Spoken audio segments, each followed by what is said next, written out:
네, 반갑습니다. 전국금융산업노동조합위원장 박홍배입니다. 오늘 기자회견 함께 해주고 계신 정의당 배진교 의원님, 그리고 전성인 교수님, 우리 경실련 참여연대 진심으로 감사의 말씀을 드립니다. 잠시 후 오늘 오후 2시에 민주당 김병욱, 국민의힘 윤창현 의원이 주관하고 한국핀테크산업협회와 대한상공회의소가 후원하는 전자금융거래법 개정 국회토론회가 정경련 회관에서 개최된다고 합니다. 누구든 토론회를 개최할 수도 있고 모든 토론회에 반드시 반대 의견을 가진 분들을 초청해야 되는 것은 아닙니다.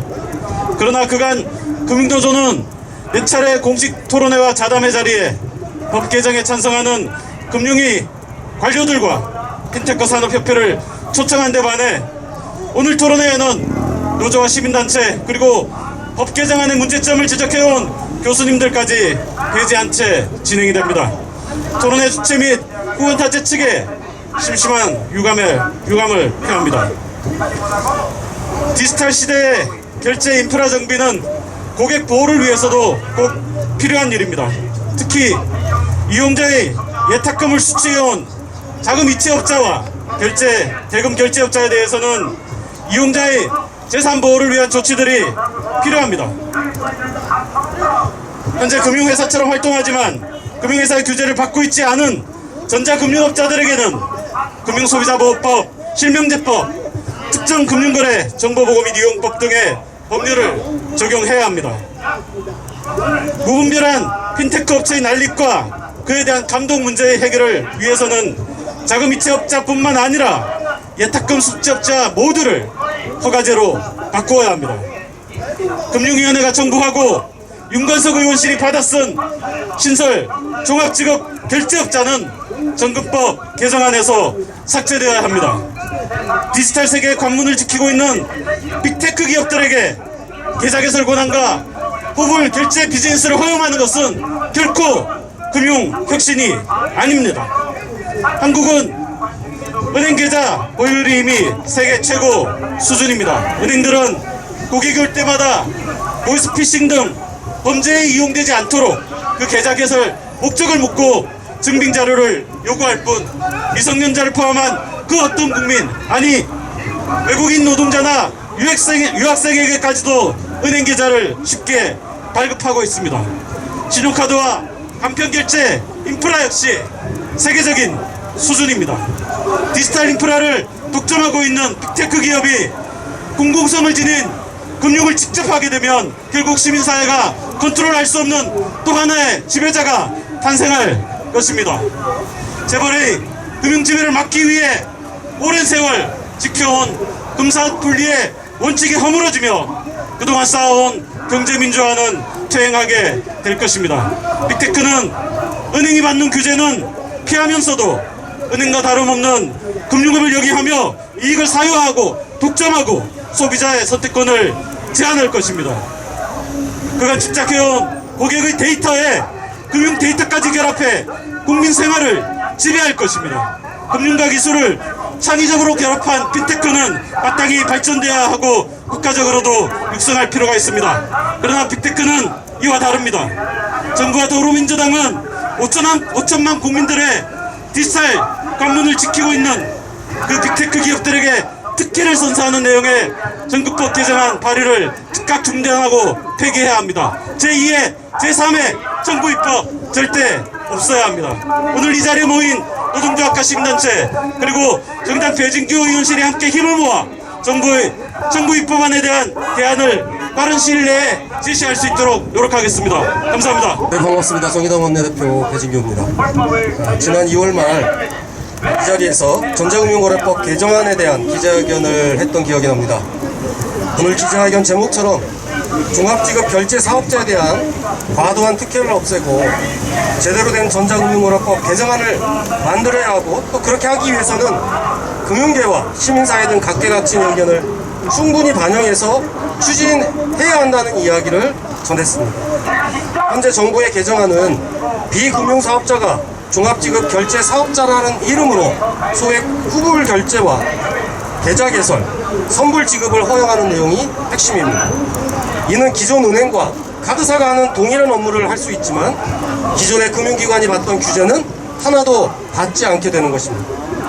금융시장에서의 동일행위에 대한 동일 규제는 전 세계적 스탠다드입니다.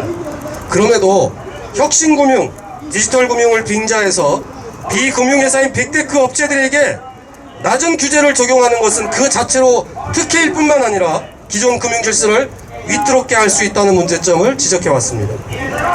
2월 기자회견 이후에 세 차례에 걸쳐서 정부 법안을 보완하기 위한 토론회를 진행하기도 했습니다. 이렇게 학계와 시민사회, 금융 전문가들의 의견을 모아서 새로운 전자금융거래법 개정안을 준비하고 있습니다. 오늘 기자회견을 통해서 새롭게 제기되는 의견까지 충분히 반영해서 제대로 된 개정안을 빠른 시일 내에 발의할 수 있도록 노력하겠다는 말씀 드리겠습니다. 그리고 오늘 함께해 주신 모든 분들께 감사 인사를 드리겠습니다. 고맙습니다. 반갑습니다. 기자회견 함께해 주신 우리 배진교 의원님과 우리 전성인 교수님, 그리고 우리 김필전의副국장님, 우리 참여연대 우리 김 팀장님께 감사의 말씀을 드립니다. 그리고 경제 빈자를 위해서 투자하고 계시는 우리 금융노조 박홍배 위원장을 비롯한 전 간부들께 심심한 감사의 말씀을 드립니다. 저는 문재인 정부와 금융위원회께 한 가지 묻겠습니다. 조금 전 우리 배진규 의원님께서 말씀하신 종합지급 결제 사업자가 금융업입니까? 금융업 아닙니까? 소액 결제는 금융업입니까? 금융업 아닙니까? 카드 사업을 한다고 하는데 이 카드 사업은 금융업입니까? 금융업 아닙니까? 후일 결제를 한다는데 이 또한 금융업입니까? 금융업 아닙니까? 금융업입니다.